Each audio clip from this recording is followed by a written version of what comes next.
ವೀಕ್ಷಕರೇ ನಮಸ್ಕಾರ. ಬನ್ನಿ ಇವತ್ತಿನ ನಮ್ಮ ಆಧ್ಯಾತ್ಮಿಕ ಪಯಣವನ್ನು ಪ್ರಾರಂಭ ಮಾಡೋಣ. ಇವತ್ತಿನ ಈ ಪ್ರಯಾಣದಲ್ಲಿ ನಮ್ಮ ಜೊತೆಗಿದ್ದಾರೆ ರಾಧಾ ಅವರು ಸುಮಾರು 20 ವರ್ಷಗಳಿಂದ ಆಧ್ಯಾತ್ಮಿಕ ಜೀವನವನ್ನು ನಡೆಸ್ತಾ ಇದ್ದಾರೆ. ಅವರ 20 ವರ್ಷಗಳ ಆಧ್ಯಾತ್ಮಿಕ ಜೀವನದ ಅನುಭವಗಳನ್ನು ನಮ್ಮ ಜೊತೆ ಹಂಚ್ಕೊಳ್ಳೋರಿದ್ದಾರೆ. ಬನ್ನಿ ಅವ್ರನ್ನ ಈ ಕಾರ್ಯಕ್ರಮಕ್ಕೆ ಸ್ವಾಗತ ಮಾಡೋಣ. ಅಕ್ಕವ್ರೆ, ಈ ಕಾರ್ಯಕ್ರಮಕ್ಕೆ ನಿಮಗೆ ಸ್ವಾಗತ. ಓಂ ಶಾಂತಿ. ಅಕ್ಕವ್ರೆ, ನೀವು ಹೇಳಿದ್ರಿ ಸುಮಾರು 20 ವರ್ಷದಿಂದ ಆಧ್ಯಾತ್ಮಿಕ ಜೀವನದಲ್ಲಿ ನಡೀತಾ ಇದ್ದೀರಿ ಅಂತ. ನಿಮಗೆ ಈ ಆಧ್ಯಾತ್ಮಿಕ ಜೀವನಕ್ಕೆ ಬರಬೇಕು ಅಂತ ಯಾರು ಹೇಳಿದರು ಬರೋದಕ್ಕೆ, ಅಥವಾ ಯಾರು ದಾರಿ ತೋರಿಸಿದ್ರು? ರಾಖಿ ಹಬ್ಬಕ್ಕೆ ಅಕ್ಕವರು ರಾಖಿ ಕಟ್ಟಕ್ಕೆ ಅಂತ ಬಂದಿದ್ರು. ರಾಖಿ ಕಟ್ಟಿದ್ರು. ಸರಿ ಅಂದ್ಬಿಟ್ಟು ನಿಮ್ಮ ಮನೆ ಹತ್ರ ಬಂದಿದ್ರು? ನಮ್ಮ ಮನೆ ಹತ್ರ ಬಂದಿದ್ರು. ಸರಿ, ಕೋರ್ಸ್ ಇದೆ ತಿಳ್ಕೊಳ್ಳಿ, 7 ದಿನ ಬಂದು 1 ಅವರ್ ಬನ್ನಿ ಅಂತ, ನಿಮ್ಗೆ ಫ್ರೀ ಆದಾಗ ಬನ್ನಿ ಅಂತ ಹೇಳಿದ್ರು. ಆವಾಗ ಬಂದ್ವಿ. ಕೋರ್ಸ್ ಕೇಳಿದ್ಮೇಲೆ ಖುಷಿ ಆಯಿತು. ಮತ್ತು ಮನಸ್ಸಿಗೂ ಖುಷಿ, ಶಾಂತಿ ಸಿಗೋಕ್ಕೆ ಇದಾಯಿತು. ಶಾಂತಿ ಅಂದ್ರೇನು, ದುಃಖ ಅಂದ್ರೇನು ಎಲ್ಲ ಅರ್ಥ ಮಾಡೋದು ಗೊತ್ತಾಯಿತು. ಅದರಿಂದ ಕೋರ್ಸ್ ತೊಗೊಂಡು ಕ್ಲಾಸಿಗೆ ಬರ್ತಾಯಿದ್ವಿ. ನೀವು ಸೇವಾ ಕೇಂದ್ರಕ್ಕೆ ಹೋಗಿ ಕೋರ್ಸ್ ತೊಗೊಂಡ್ರಿ? ಇಲ್ಲ, ಅಕ್ಕವ್ರ ಮನೆಗೆ ಬಂದು ಕೋರ್ಸ್. ನಿಮ್ಮ ಮನೆಗೆ ಅವ್ರು ಬಂದ್ರ? ಹಾಂ, ಅಂದರೆ ನಿಮ್ಮೊಬ್ರಿಗೋಸ್ಕರ? ಇಲ್ಲ, ಒಂದು ದೊಡ್ಡದಲ್ಲಿ ಒಂದು 5-6 ಜನ ಇದ್ವಿ ಮಹಿಳೆಯರು. ಅಲ್ಲಿ ಬಂದು ರಾಖಿ ಕಟ್ಟಕ್ಕೆ ಬಂದು ಎಲ್ಲರಿಗೂ ಕಟ್ಬಿಟ್ಟು ಹೇಳಿದ್ರು, ಈ ಥರ ಕೋರ್ಸ್ ಇದೆ 7 ಡೇಸು, ಬನ್ನಿ ತಿಳ್ಕೊಳ್ಳಿ, ಒಳ್ಳೆಯದು. ಬಾಬಾ ಬರ್ತಾರೆ ಮತ್ತು ಜ್ಞಾನ ತಿಳಿಸ್ತಾರೆ, ಆತ್ಮ ಪರಮಾತ್ಮ ಮಿಲನ ಅಂದರೆ ಏನು ತಿಳಿಸ್ಕೊಡ್ತಾರೆ ಅಂತ ಹೇಳಿದ್ರು. ಸರಿ, ಅದರಿಂದ ಬಂದ್ವಿ. ಒಂದು ಸತಿ 1 ದಿನ ಬಂದ್ವಿ. ಆಮೇಲೆ ಅಕ್ಕವ್ರು ಎಷ್ಟೊಂದು ದಿನ ಆಗುತ್ತೆ, 7 ದಿನ ಅಂತ ಅಂದರು. 7 ದಿನ ಎಲ್ಲರೂ ಬರೋಕ್ಕಾಗಲ್ಲ, ಮನೇಲಿ ಕೆಲಸ ಇರುತ್ತೆ ಅಂದ್ಬಿಟ್ಟು ಹೇಳಿದ್ವಿ ಅಕ್ಕವ್ರಿಗೆ. ಸರಿ, ನಾನೇ ಬರ್ತೀನಿ ಅಂದ್ಬಿಟ್ಟು ನಮ್ಮ ಮನೆ ಹತ್ರನೇ ಬಂದು ಅಕ್ಕವರು ತಿಳಿಸಿದ್ರು. ನಿಮ್ಮ ಇರೋ ಹತ್ರ ಬಂದು ತಿಳಿಸಿದ್ರು. 7 ದಿನ ಅಕ್ಕಂದಿರು, 1-2 ಅಕ್ಕಂದಿರು ಬರೋರು. ಕೋರ್ಸ್ ಕೊಟ್ಟರು. 7 ದಿನ ಬಂದು 1 ಅವರ್ ಕ್ಲಾಸ್ ಆಮೇಲೆ ಕ್ಲಾಸ್ ಮಾಡ್ತಾ ಇದ್ರು. ಬಹುಶಃ ನೀವು ಭಾಳ ಅದೃಷ್ಟವಂತರು ಅನ್ಸುತ್ತೆ. ಹೌದು, ಎಲ್ಲರೂ ಜ್ಞಾನವನ್ನು ಹುಡ್ಕೊಂಡು ಹೋಗ್ತಾರೆ, ನಮಗೆ ಹುಡ್ಕೊಂಡು ಬಂದಿದೆ ಅಂದ್ರೆ ಹೌದು ವಿಶೇಷ. ನಿಮಗೆ ಈ ಜ್ಞಾನ 7 ದಿನ ಏನೋ ಅವರು ಕೋರ್ಸ್ ಕೊಟ್ಟರು ಅಂತ ಹೇಳಿದ್ರಿ. ಆ ಕೋರ್ಸ್ನ ಕೇಳ್ತಾ ಇರ್ಬೇಕಾದ್ರೆ ನಿಮಗೇನು ಅನ್ನಿಸ್ತು? ತುಂಬ ಖುಷಿ ಆಯಿತು ಮತ್ತು ಶಾಂತಿಯ ಅನುಭವ ಆಯಿತು. ಶಾಂತಿ ಅಂದರೆ ಏನು, ಸೌಂಡ್ ಅಂದರೆ ಏನು ಅಂತ ಅನುಭವ ಆಯಿತು. ಕೋರ್ಸ್ ಕೇಳ್ತಾ ಇದ್ದರೆ ನಮಗೆ ಮನಸ್ಸು ಖುಷಿ ಥರ ಕುಣಿಬೇಕು ಅನ್ಸೋದು. ಅದರಿಂದ ಕೇಳಬೇಕು ಅಂತ ಬರ್ತಾಯಿದ್ವಿ. ಅಕ್ಕವರು 7 ದಿನ ಕೋರ್ಸ್ ತೊಗೊಂಬಿಡಿ, ಆಮೇಲೆ ಕ್ಲಾಸಿಗೆ ಬನ್ನಿ, ಗುರುವಾರದತ್ತು ಪ್ರಸಾದ ಇರುತ್ತೆ, ಪ್ರಸಾದ ತೊಗೊಂಡು ಕ್ಲಾಸ್ ಕೇಳ್ಕೊಂಡು ಹೋಗಿವ್ರಂತೆ ಅಂತ ಹೇಳಿದ್ರು. ಸರಿ, ಗುರುವಾರ ಬರ್ತಾಯಿದ್ವಿ. ಆಮೇಲೆ ಬೆಳಗ್ಗೆ ಸಂಜೆ ಕ್ಲಾಸ್ ಇರುತ್ತೆ, ನಿಮ್ಗೆ ಆದಾಗೆಲ್ಲ ಬನ್ನಿ ಅಂದರು. ನಾವು ಫ್ರೀ ಇದ್ದಾಗೆಲ್ಲ ಬರ್ತಾಯಿದ್ವಿ. ನೀವು 7 ದಿನ ಕೋರ್ಸ್ ಕೊಟ್ಟರು ಅಂದ್ರಿ. ಆ 7 ದಿನದ ಕೋರ್ಸಲ್ಲಿ ಯಾವ ವಿಷಯ ನಿಮಗೆ ಭಾಳ ಇಷ್ಟ ಆಯಿತು?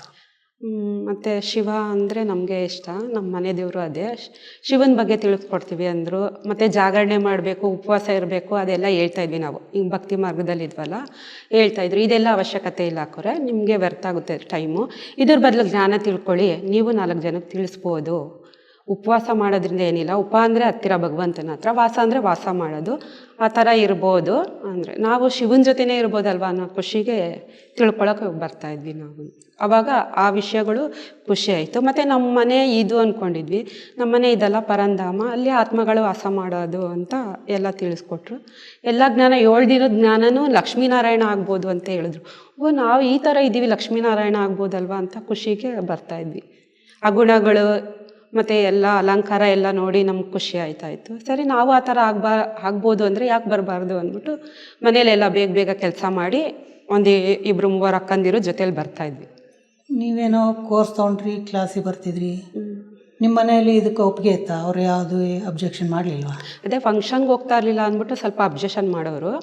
ಆಮೇಲೆ ನಾವು ಸ್ವಲ್ಪ ಶಾಂತವಾಗಿರೋದ್ರಿಂದ ಸರಿ ಹೋಗ್ಲಿ ಬಿಡು, ಅವರು ಬೆಳಗ್ಗೆ ಹೋದರೆ ಸಂಜೆ ಬರೋರು. ಸರಿ, ಅವರ ಕೆಲಸಕ್ಕೆ ಹೋದಾಗ ನಾವು ಈ ಕಡೆ ಬಂದು ಜ್ಞಾನ ತಿಳ್ಕೊತಾ ಇದ್ವಿ. ಅದರಿಂದ ಏನು ಅಂದರೆ ನಿಮ್ಮ ಮನೇಲಿ ಮೊದಲು ನೀವೇ ಈ ಆಧ್ಯಾತ್ಮಿಕ ಜ್ಞಾನಕ್ಕೆ ಬಂದಿದ್ವಿ? ಅವರು 2 ದಿನ 3 ದಿನ ಕೇಳಿದ್ರು. ಅವ್ರಿಗೆ ಅದೇ ಟೈಮ್ ಕೊಡೋಕ್ಕಾಗಲಿಲ್ಲ, ಗುಡ್ಕೆರೆ ತುಂಬ ದೂರ ಅನಿಸ್ತು, ಹೋಗೋಕ್ಕಾಗಲಿಲ್ಲ. ನಮ್ಗೆ ಇಲ್ಲೆಲ್ಲೂ ಇರೋದು ಗೊತ್ತಿರಲಿಲ್ಲ. ಆಮೇಲೆ 1 ದಿನ ರಾಖಿ ಹಬ್ಬ ಅಂದ್ಬಿಟ್ಟು ಅಕ್ಕ ರಾಖಿ ಕಟ್ಟಕ್ಕೆ ಬಂದರು. ಆವಾಗಿಂದ ಸ್ವಲ್ಪ ನೀವು ವಿಚಾರಿಸ್ಕೊಂಡು ಕ್ಲಾಸ್ ಎಲ್ಲೈತೆ ಅಂತ ನೋಡ್ಕೊಂಡು ಬಂದಿದ್ವಿ. ನೀವು ಈ ಜ್ಞಾನಕ್ಕೆ ಬಂದಾದಮೇಲೆ ನಿಮ್ಮ ಆಚಾರ ವಿಚಾರಗಳಲ್ಲಿ ಏನೆಲ್ಲ ಪರಿವರ್ತನೆ ಮಾಡ್ಕೊಂಡ್ರಿ? ಊಟ ಮತ್ತು ಮಾತು ಮತ್ತು ಇನ್ನೊಬ್ಬರ ಜೊತೆ ಹೇಗೆ ಮಾತಾಡಬೇಕು ಎಲ್ಲ ತಿಳ್ಕೊಂಡ್ವಿ. ಮತ್ತು ಹೇಗೆ ಮಾತಾಡಬೇಕು, ಹೇಗೆ ಪರಿವರ್ತನೆ ಮಾಡಬೇಕು, ಯಾರಿಗೂ ದುಃಖ ಕೊಡಬಾರ್ದು ಅಂತ ಅದೆಲ್ಲ ತಿಳ್ಕೊಂಡ್ವಿ. ಆದರೂ ಆಶ್ರಮಗಳಿಗೆ ಹೋಗೋದು ಅಂದರೆ ಅದೇ ಈ ಥರ ಮನೇಲಿ ಬೇಡ ಅಂತ ಇದ್ರು ಸ್ವಲ್ಪ ದಿನ.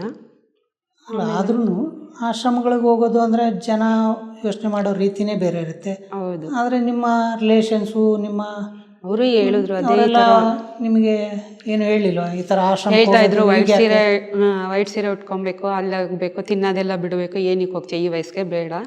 ಆಮೇಲೆ ಅದಕ್ಕೆ ಅಂತಲೇ ಏಜ್ ಇದೆ ಹೋಗಿವ್ರಂತೆ ಅಂದರು. ನಮಗೆ ಬಿಡೋಕ್ಕಾಗಲಿಲ್ಲ. ಈ ಜ್ಞಾನ ತುಂಬ ಇಷ್ಟ, ಆ ಮಾತುಗಳು ಬಾಬಾ ಹೇಳೋ ಜ್ಞಾನ ತುಂಬ ಇಷ್ಟ ಆಯಿತು. ಆ ಮಾತು ನಾವು ಕೇಳೇ ಇರಲಿಲ್ಲ, ನೋಡೂ ಇರಲಿಲ್ಲ. ದಾದಿದೀರು ನೋಡಿದ್ರೆ ಅವ್ರು ಕೊಡೋ ವೈಬ್ರೇಷನು, ಅವ್ರು ಮಾಡೋ ಕ್ಲಾಸ್ಗಳು, ಅವ್ರು ಹೇಳೋ ಜ್ಞಾನಗಳು ತುಂಬ ಇಷ್ಟ ಆಗ್ತಾಯಿತ್ತು. ಅದರಿಂದ ಮಧುಬನಕ್ಕೂ ಹೋಗಿ ಬಂದಿದ್ದೀವಿ. ನೀವು ಈ ಆಶ್ರಮಕ್ಕೆ ಹೋದ್ಮೇಲೆ, ಸೇವಾ ಕೇಂದ್ರಕ್ಕೆ ಹೋದ್ಮೇಲೆ ಅಲ್ಲಿರೋ ಅಣ್ಣಂದರು ಅಕ್ಕಂದ್ರೆ ಎಲ್ಲ ಬೇರೆಯವ್ರು ನಿಮ್ಮ ಥರ ಆ ಜ್ಞಾನ ತಿಳ್ಕೊಳಕ್ಕೆ ಬಂದಿರೋಂಥವ್ರು ಇರ್ತಾಯಿದ್ರಲ್ಲ, ಅವರೆಲ್ಲರೂ ನಿಮಗೆ ಯಾವ ರೀತಿ ಸಹಯೋಗ ಕೊಟ್ಟರು? ಅಂದರೆ ಜೊತೆಯಲ್ಲಿ ಒಂದೇ ಫ್ಯಾಮಿಲಿ ಇರೋರು ಆ ಥರ ಇರ್ತಾ ಇರಲಿಲ್ಲ. ಆ ಖುಷಿಗೋಸ್ಕರ ಬರ್ತಾಯಿದ್ವಿ. ಎಲ್ಲ ಅಣ್ಣಂದಿರು ಅವರವರೇ ತನು ಮನ ಧನ ಸೇವೆ ಎಲ್ಲ ರೀತಿಲೂ ಮಾಡೋರು. ಎಲ್ಲ ಒಂದು 4-5 ಜನ ಅಕ್ಕದಿರೋ ಇದ್ದರು ಇಲ್ಲೂ. ಅವ್ರನ್ನೆಲ್ಲ ನೋಡಿ ಜೊತೇಲಿ ಹುಟ್ಟಿಲ್ವಲ್ಲ ಅಕ್ಕವರು, ಇವರು ಎಷ್ಟು ಅನ್ಯೋನ್ಯತೆಯಿಂದ ಇದ್ದಾರೆ, ಆ ಪ್ರೀತಿ ವಿಶ್ವಾಸ ಎಲ್ಲ ನೋಡಿ ನಾವು ದಿನ ಬರ್ತಾಯಿದ್ವಿ. ಅದು ನೋಡೋಕ್ಕೋಸ್ಕರ ಬಂದು ಜ್ಞಾನ ತಿಳ್ಕೊಂಡು ಮತ್ತೆ ಹೋಗ್ತಾಯಿದ್ವಿ. ನೀವು ಮಧುಬನಕ್ಕೆ ಹೋಗಿದ್ದೆ ಅಂತ ಹೇಳಿದ್ರಿ, ರಾಜಸ್ಥಾನಕ್ಕೆ. ಅಲ್ಲಿ ಹೋದಾಗ ಆ ಸ್ಥಳ ನೋಡಿ ನಿಮಗೇನು ಅನ್ನಿಸ್ತು? ತುಂಬ ಖುಷಿ ಆಯಿತು ಅಣ್ಣವ್ರೆ. ನಮ್ಗೆ ಶಾಂತಿ ಅಂದರೆ ಏನು ಅಂತಲೇ ಗೊತ್ತಿರಲಿಲ್ಲ. ಶಾಂತಿ, ಖುಷಿ ಎಲ್ಲ ಅನುಭವ ಆಯಿತು. ಪವಿತ್ರತೆ ಅಂದರೆ ಏನು ತಿಳ್ಕೊಂಡಿರಲಿಲ್ಲ. ಆಮೇಲೆ ಅಲ್ಲಿ ಹೋಗಿ ಎಲ್ಲ ತಿಳ್ಕೊಂಡು ಹೇಗಿರಬೇಕು, ಹೇಗೆ ಮಾತನಾಡಬೇಕು, ಇನ್ನೊಬ್ಬರ ಜೊತೆ ಹೇಗೆ ನಡ್ಕೊಬೇಕು ಅನ್ನೋದೆಲ್ಲ ತಿಳಿಸ್ಕೊಟ್ರು. ಬಾಬಾ ಮುರಳಿಲಿ ಹೇಳ್ತಾಯಿದ್ರು, ನಾವೇನೇ ತಪ್ಪು ಮಾಡಿದ್ರು ಮುರಳಿಲಿ ಅದು ಬರ್ತಾಯಿತ್ತು. ಅದನ್ನು ನಾವು ತಿದ್ಕೊತಾ ಇದ್ವಿ. ಇದು ಮಾಡಬಾರ್ದು, ಇದು ಮಾಡಿದ್ರೆ ತಪ್ಪು, ಬಾಬಾ ಈ ಥರ ಹೇಳಿದ್ದಾರೆ, ಈ ಥರ ಮಾಡಬೇಕು ಅಂತ. ಅಲ್ಲಿ ದಾದಿ ದೀದಿಯರ ಕ್ಲಾಸ್ಗಳನ್ನು ಕೇಳ್ತಿದ್ರು? ಎಲ್ಲ ದಾದಿಯರ್ನು ನೋಡಿದ್ದೀನಿ, ಕೇಳಿದ್ದೀನಿ, ಅವ್ರ ಕ್ಲಾಸ್ ಎಲ್ಲ ಕೇಳಿದ್ದೀನಿ. ಅರ್ಥ ಆಗ್ತಿತ್ತು ನಿಮಗೆ? ಅಂದರೆ ಹಿಂದಿ ಸ್ವಲ್ಪ ಅರ್ಥ ಆಗ್ತಾ ಇರಲಿಲ್ಲ. ಆಮೇಲೆ ಓದಿ ಬರ್ದು ಮುರಳಿ ಬರಿಬೇಕು ಅಂತ ಹೇಳ್ತಾಯಿದ್ರು ಬಾಬಾ, ಮತ್ತು ಬರೀಲೇಬೇಕು ಅಂತ ಹೇಳ್ತಾಯಿದ್ರು. ಅದೆಲ್ಲ ಬಾಬಾ ಏನು ಹೇಳ್ತಾರೋ ಆ ನಿಯಮ ಎಲ್ಲ ಮಾಡ್ತಾರೆ. ಮತ್ತು ಅಕ್ಕನೂ ಸಹಯೋಗ ಕೊಡ್ತಾಯಿದ್ರು, ಹಿಂಗೆ ಇರಬೇಕು, ಈ ಥರ ಬರಬೇಕು ಕ್ಲಾಸ್ಗೆ ಎಲ್ಲ ಹೇಳ್ತಾಯಿದ್ರು. ನೀವು ಆ ದಾದಿಯರಲ್ಲಿ ಏನು ವಿಶೇಷತೆ ನೋಡಿದ್ರಿ? ದಾದಿ ಕೊಡೋ ದೃಷ್ಟಿ ಮತ್ತು ಅವ್ರ ಮಾತು ಎಲ್ಲ ತುಂಬ ಇಷ್ಟ ಆಗ್ತಾಯಿತ್ತು. ಅವ್ರ ಕ್ಲಾಸ್ಗಳನ್ನ ಕೇಳ್ತಿದ್ದೆ ಅಂದ್ರಿ, ಕ್ಲಾಸ್ಗಳಲ್ಲಿ ಅವರು ಹೇಳೋ ಜ್ಞಾನ, ಆ ಮಾತುಗಳು, ಆ ವರ್ಡ್ಗಳು ನಾವು ಕೇಳೇ ಇಲ್ಲ ಬಿಡಿ. ಇದುವರೆಗೂ ಅಲ್ಲಿ ಮಧುಬನಕ್ಕೆ ಹೋಗೋಕ್ಕೆ ಮುಂಚೆ ಕೇಳಿರಲಿಲ್ಲ. ಮಧುಬನಕ್ಕೆ ಹೋದ್ಮೇಲೆ ಆ ವರ್ಡ್ಗಳು ಎಲ್ಲ ತುಂಬ ಇಷ್ಟ ಆಗ್ತಾಯಿತ್ತು ನಮ್ಗೆ.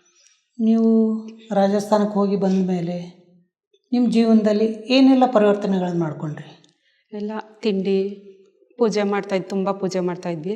ಅದೆಲ್ಲ ಸ್ವಲ್ಪ ಅವಾಯ್ಡ್ ಆಯಿತು. ಹಾಗಾಗಿ ಎಲ್ಲ ಮತ್ತು ಫಂಕ್ಷನ್ಗಳಿಗೆ ಹೋಗ್ತಾಯಿಲ್ಲ, ಇಷ್ಟ ಆಗ್ತಾಯಿರಲಿಲ್ಲ, ಅದು ಹೋಗ್ತಾಯಿಲ್ಲ. ಆ ಥರ ಪರಿವರ್ತನೆ ಮಾಡಿಕೊಂಡು. ನಿಮ್ಮಲ್ಲಿ ಏನೆಲ್ಲ ಪರಿವರ್ತನೆಗಳಾಯಿತು, ಅದಕ್ಕೆ ನಿಮ್ಮ ಪತಿ ಅವರೆಲ್ಲ ಸ್ವಲ್ಪ ದಿನ ಸ್ವಲ್ಪ ತೊಂದರೆ ಆಯಿತು. ಬಾಬಾ ಹೇಳೋರೆ ಮುಂದೆ ಇಟ್ಟೆ ಹೆಜ್ಜೆ ಹಿಂದೆ ಇಡಬಾರ್ದು ಅಂತ. ಬಾಬನ ಮಹಾವಾಕ್ಯಗಳು ಕೇಳಿನೇ ಒಂದೊಂದು ಹೆಜ್ಜೆ ಮುಂದೆ ಹೋಗಿದ್ದೀನಿ. ಸಡನ್ ಅಂತ ಏನು ಚೇಂಜ್ ಆಗಿಲ್ಲ, ದಿನಪರ್ತಿ ಮೇಲೆ ನಾವು ಚೇಂಜ್ ಆಗಿರೋದು. ಬಾಬಾ ಶ್ರೀಮತದಂತೆ ನಡೆದು ಚೇಂಜ್ ಆಗಿದ್ದೀವಿ. ನೀವು ಸೇವಾ ಕೇಂದ್ರದಲ್ಲಿ ಏನಾರ ಕೆಲಸಗಳು ಇಲ್ಲ ಸೇವೆ ಮಾಡ್ತಾಯಿದ್ರ? ಸ್ವಲ್ಪ ಅವ್ರು ಏನು ಹೇಳ್ತಾರೋ ಅದು ಮಾಡ್ತಾಯಿದ್ವಿ. ಅವರು ಏನು ಸೇವೆ ಕೆಲಸ ಹೇಳಿದ್ರು ಮಾಡ್ತಾಯಿದ್ರು. ನೀವು ಮನೇನೂ ಸಂಭಾಲನೆ ಮಾಡ್ತಿದ್ರಿ? ಅಂದರೆ ನಾವು ಹೊರಗಡೆ ಕೆಲಸಕ್ಕೇನು ಹೋಗಲ್ಲ, ಅದರಿಂದ ಮನೆ ಮತ್ತು ಇಲ್ಲಿ ಕ್ಲಾಸ್ ಅಷ್ಟೇ, ನಮ್ದು ಇನ್ನೇನಿಲ್ಲ. ಆಗಲಿ ಆದರೂ ಮನೆಯಲ್ಲಿ ಮಕ್ಕಳು ಚಿಕ್ಕ ಇದ್ದರು, ಸ್ವಲ್ಪ ಚಿಕ್ಕವರು, ಅದರಿಂದ ಅವಾಯ್ಡ್ ಆಗ್ತಾಯಿತ್ತು. ಈಗ ಅವ್ರ ಪಾಡ್ಗೆ ಅವರು ಕೆಲ್ಸಕ್ಕೆ ಹೋಗ್ತಾರೆ, ದೊಡ್ಡವರಾಗಿದ್ದಾರೆ, ಕಾಲೇಜ್ಗಳಿಗೆ ಹೋಗ್ತಾರೆ. ನಮ್ಮ ಪಾಡ್ಗೆ ನಾವು ಬಂದು ಹೋಗ್ತೀವಿ ಕ್ಲಾಸ್ಗೆ ಫ್ರೀ ಇದ್ದಾಗ. ಅಲ್ಲ, ಆದರೂ ಮನೆ ಕೆಲಸದ ಬ್ಯುಸಿಯಲ್ಲಿ ಮತ್ತೆ ಮನೆ ಕೆಲಸ ಏನು ಅಷ್ಟೊಂದು ಏನಿಲ್ಲ, ವರ್ಕ್ ನಮ್ದೇನು ಫ್ರೀನೇ ಇರ್ತೀವಿ. ಈಗಲೂ ಫ್ರೀನೇ ಇದ್ದೀವಿ. ನೀವೇ ಮೊದಲನೇ ವ್ಯಕ್ತಿ ಮನೆ ಕೆಲಸದಿಂದ ಮಾಡಿದ್ರು ಫ್ರೀ ಇದ್ದೀನಿ ಅಂತ ಹೇಳಿರೋರು. ನಮಗೇನು ಅಂದು ಕೆಲಸ ಅನ್ನೋದು ಮುಂಚೆ ಹಂಗೆ ಅನಿಸ್ತಾ ಇತ್ತು, ಅಯ್ಯೋ ಈ ಕೆಲಸ ಮಾಡಬೇಕು, ಆ ಕೆಲಸ ಮಾಡಿ ಟೆನ್ಷನ್ ಇತ್ತು. ಆದರೆ ಈಗೇನಿಲ್ಲ, ಬಾಬು ನೆನ್ಪು ಮಾಡಿಕೊಂಡೆ ಇನ್ನೂ ಕೆಲಸ ಬೇಕು ಅನಿಸುತ್ತೆ ನನಗೆ. ದಿನಾಲೂ ಎಷ್ಟೊತ್ತು ಮೆಡಿಟೇಷನ್ ಮಾಡ್ತೀರಿ?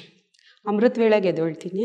ಸಮಯ ಸಿಕ್ಕಾಗೆಲ್ಲ 4 ಗಂಟೆ ಬಾಬಾ ಎಬ್ಬರಿಸ್ಬಿಡ್ತಾರೆ ನಮಗೆ. 3:30, 3 ಗಂಟೆ, ಯಾವಾಗಾದರೂ ಟೈಮಿಂಗ್ಸ್ ಏನಿಲ್ಲ. 1 ಗಂಟೆ 2 ಗಂಟೆ ಯಾವಾಗ ಎದ್ರೂ ಒಂದು ಅರ್ಧ ಗಂಟೆ ಆದರೂ ನಿದ್ದೆ ಬಂದರೆ ಮಲಗಿಬಿಡ್ತೀನಿ. ಬಾಬಾನೇ ಹೇಳಿದಾರಲ್ಲ ಅಂದ್ಬಿಟ್ಟು ನಿದ್ದೆ ಬಂದರೆ ಮಲಗ್ತೀನಿ, ಇಲ್ಲಾಂದರೆ ಮೆಡಿಟೇಷನ್ ಮಾಡ್ತೀನಿ, ಇಲ್ಲಾಂದರೆ ಪೀಸ್ ಆಫ್ ಮೈಂಡ್ ಚಾನಲ್ ಹಾಕ್ಕೊಂಡು ನೋಡ್ತೀನಿ ಸ್ವಲ್ಪ ಹೊತ್ತು. ಅದರಿಂದ ಟೈಮ್ ಪಾಸ್ ಆಗುತ್ತೆ.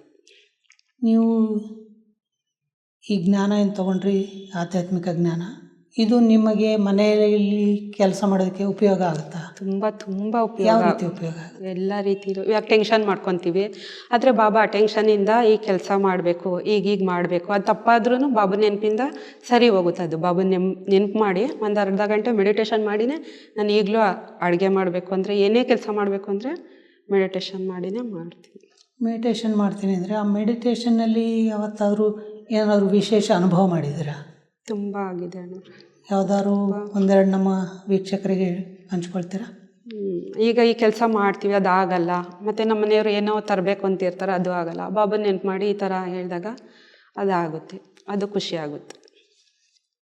ಜೀವನಕ್ಕೆ ಈ ಸ್ಪಿರಿಚುಯಾಲಿಟಿ, ಆಧ್ಯಾತ್ಮಿಕತೆ ಏನು ಅವಶ್ಯಕತೆ ಇದೆ? ಅದರಿಂದ ಏನು ಲಾಭ ಸಿಗುತ್ತೆ? ತುಂಬ ಅವಶ್ಯಕತೆ ಇದೆ. ಈಗ ಹೊರಗಡೆ ಹೋಗಬೇಕು ಅಂದರೆ ಬಸ್ಸಲ್ಲಿ ಹೋಗಬೇಕು, ಆ ಒತ್ತಡ, ಕೆಲಸದ ಒತ್ತಡ ಇದೆಲ್ಲ ಇರುತ್ತೆ. ಬಾಬನ ನೆನ್ಪು ಮಾಡಿದ್ರೆ ಅವೆಲ್ಲ ಅವಾಯ್ಡ್ ಮಾಡ್ತಾರೆ. ಹೀಗೀಗೆ ಮಾಡ್ಬೋದು ಮಕ್ಕಳೇ, ನನ್ನ ನೆನ್ಪು ಮಾಡಿದ್ರೆ ಈಗ ಸಹಯೋಗ ಕೊಡ್ತೀನಿ. ಅವ್ರು ಹೇಳ್ತಾರೆ ನೀವು ಸಹಯೋಗಿಗಳಾಗಿ ನನಗೂ ಸಹಯೋಗ ಕೊಡಿ ಅಂತ, ಅದು ಮಾಡ್ತಾರೆ. ನೀವು ಈ ಕಾರ್ಯಕ್ರಮ ನೋಡ್ತಾ ಇರೋ ನಮ್ಮ ವೀಕ್ಷಕರಿಗೆ ಏನು ಹೇಳೋದಕ್ಕೆ ಇಷ್ಟಪಡ್ತೀರಿ?